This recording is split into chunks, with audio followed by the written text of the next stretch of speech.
안녕하세요.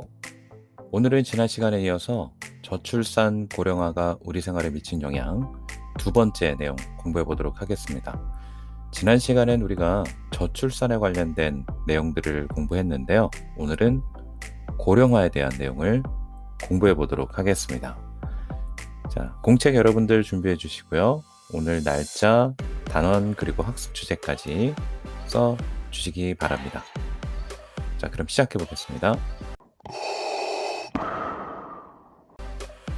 네, 지난 시간에 우리가 저출산으로 인해서 사회가 어떻게 변하는지를 알아봤어요. 자, 지난 시간 공부했던 페이지를 보면 이렇게 세 가지 종류의 그림이 나왔고요. 첫 번째는 우리 아이들이 태어난 그리고 아이들이 태어나서 사용하는 장소들에 대해서 선생님이 건물을 떠올리면 조금 더 쉽게 이해할 수 있다고 얘기를 했었습니다. 자, 아이가 태어나려면 병원 필요하죠. 특히 산부인과. 태어나고 나서는 이제 어린이집이라든가 유치원, 학교 이런 것들이 관련이 있다고 그랬죠. 그러면 아이들이 줄어드니까 산부인과도 줄어들고 어린이집의 숫자도 줄어들게 됩니다. 그리고 학교에는요, 교실 수가 줄어들게 되겠죠. 자, 그 다음 나오는 것. 자, 예전에는 가족이라고 하면 아이들이 포함되어 있었는데요. 그 아이들이 줄어드니까 가족 구성원이 달라졌다. 가족의 형태가 달라졌다. 이런 거 얘기했었습니다. 그래서 여러분들이 3학년 때 아마 공부할 거예요. 핵가족이라고. 그 부모와, 그러니까 그 자녀가 결혼해서 나와서 부모들과 따로 사는 그런 가정을 핵가족이라고 하는데, 그 핵가족이 낳는 자녀의 수가 많지 않아요. 1명, 많아야 지금 2입니다. 자, 그리고 뭐 TV 프로그램 같은 보면은 1인 가구, 혼자 사는 거 있잖아요. 그래서 이런 TV 프로그램도 나오고 있고, 여기 사진 중에도 혼밥, 혼자 뭔가를 하는 이런 사회 문화가 지금 많이 생겼어요. 자, 이런 것들도 나와 있습니다. 자, 그 다음 아이들과 관련된 경제에도 혹은 산업에도 영향을 미친다. 자, 생산 가능 인구가 줄어든다는 얘기 이 그래프에 나와 있는데요. 일할 사람이 줄어들어요. 그러니까 경제에도 영향을 미치겠죠. 또 하나 아이와 관련된 산업도 줄어듭니다.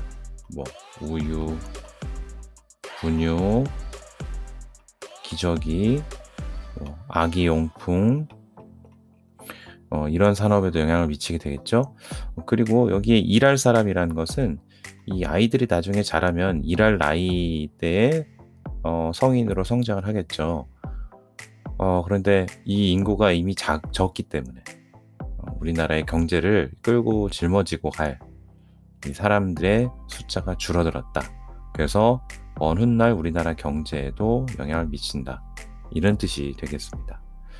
자, 그러면 고령화는 우리 사회에 어떤 영향을 끼쳤는지 한번 알아가 보도록 하겠습니다.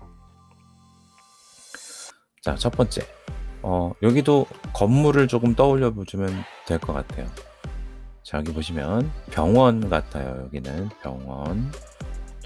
자, 여기는 뭔가 이제 급식, 점심 식사를 대접해 주는 장소 같은데요.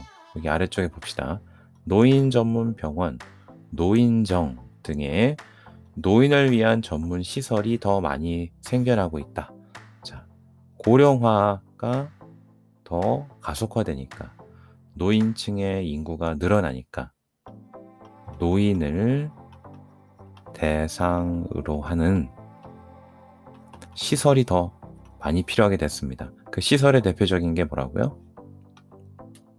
노인 전문 병원, 또 하나는요, 노인정이라고 돼 있지만 요즘엔 요양원이라고도 합니다.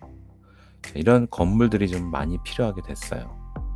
자, 두 번째 사진 볼게요. 두 번째 사진은 노인을 대상으로 하는 여러 가지 산업이 발달하고 있다. 산업이라고 하면은 뭐 파는 게 아니고 뭔가를 만들어가는 거거든요.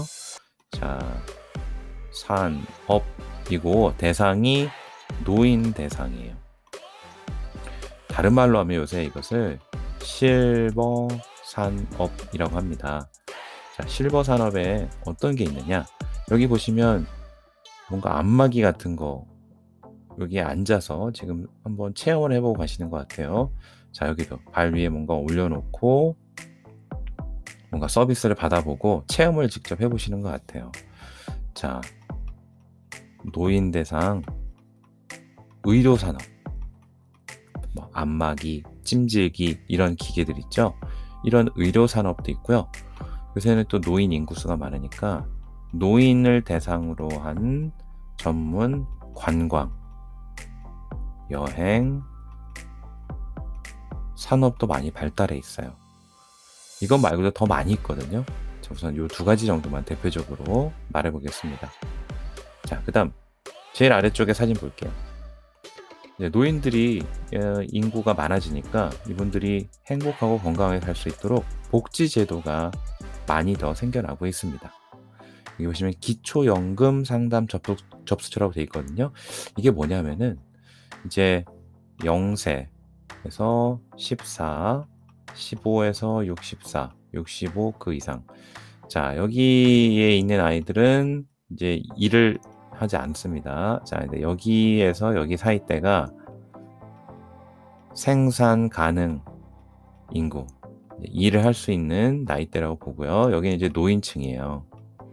여기 이제 은퇴를 하게 되겠죠. 자, 은퇴 이후에 직업이 없기 때문에 물론 일을 할 수 있지만 직업 없이 살아가시는 분도 있기 때문에 이분들의 생활자금을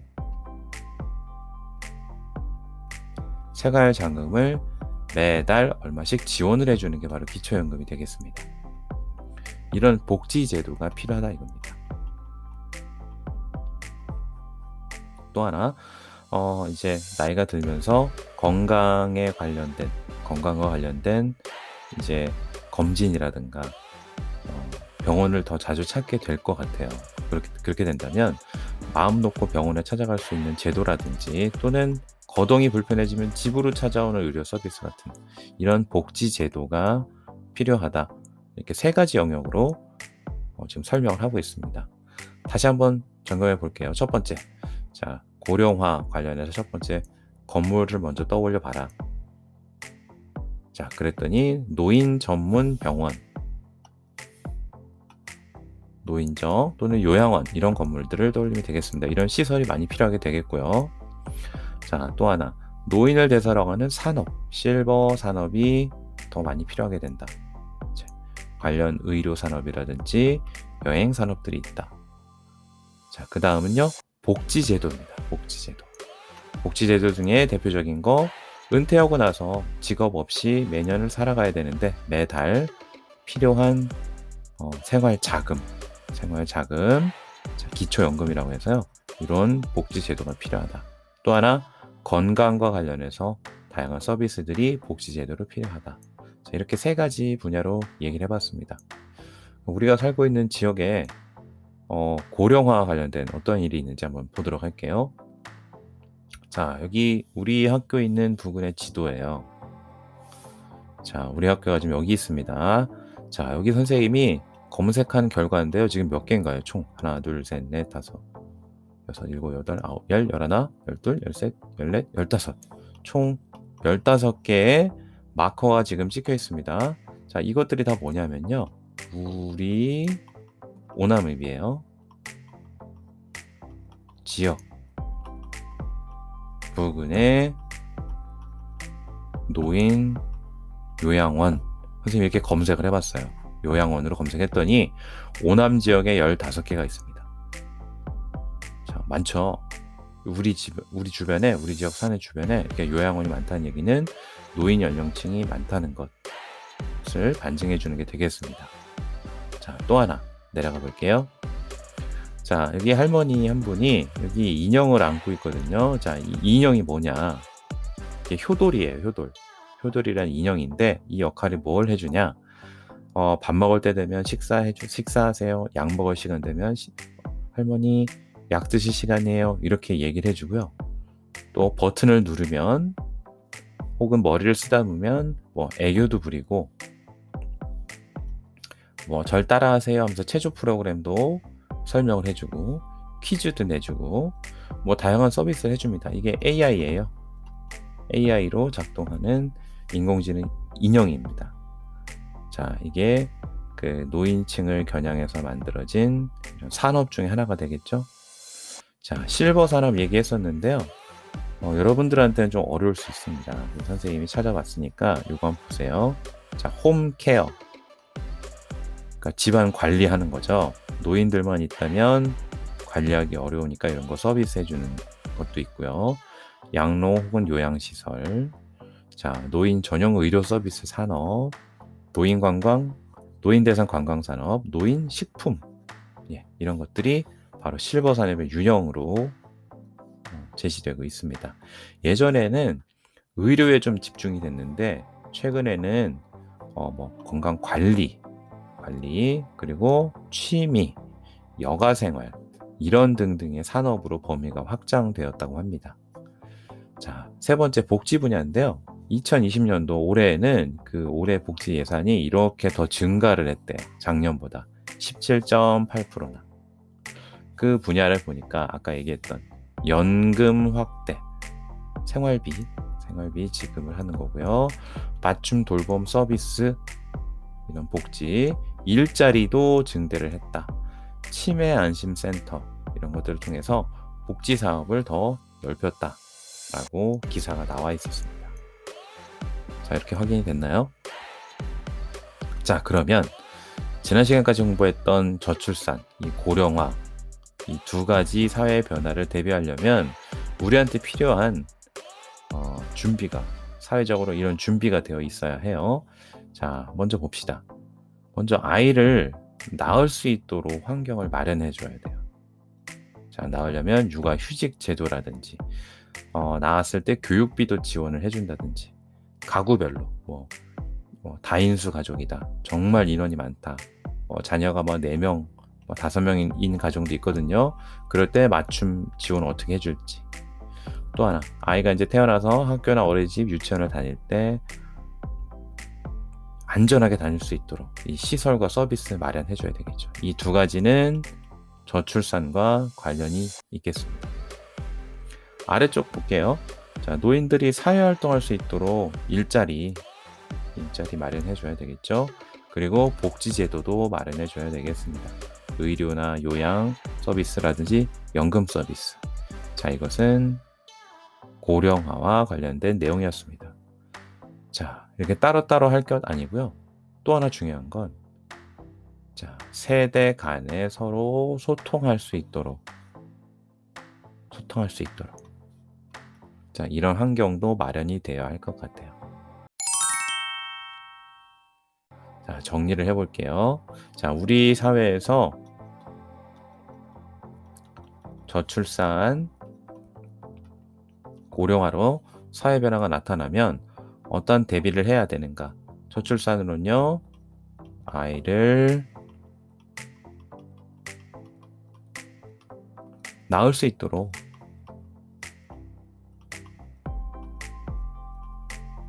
사회적인 환경을 마련해야 되겠죠? 뭐가 있었나요? 육아휴직 있었죠? 그렇죠? 그 다음에 양육비 지원, 이런 것 같은 게 아이를 낳을 수 있도록 하는 거죠. 이제 낳고 나서는 아이가 받을 수 있도록 시설 지원을 해줘야 되겠죠. 예를 들면 어린이집, 뭐 유치원, 이런 것들 말하는 겁니다. 자, 저출산, 이제 고령화 나왔거든요. 고령화는 일자리, 노인을 위한 일자리. 생산 가능 인구는 줄어드는데 노인은 많아지니까 노인도 여전히 난 일할 수 있어 하시는 분들 많이 있어요. 그러려면 노인 대상 일자리가 많아져야 되겠고요. 자, 노인을 위한 복지 제도도 필요하다, 이렇게 돼 있고요. 자, 이렇게 되면 양극화가 벌어지지 않도록 서로 이해할 수 있도록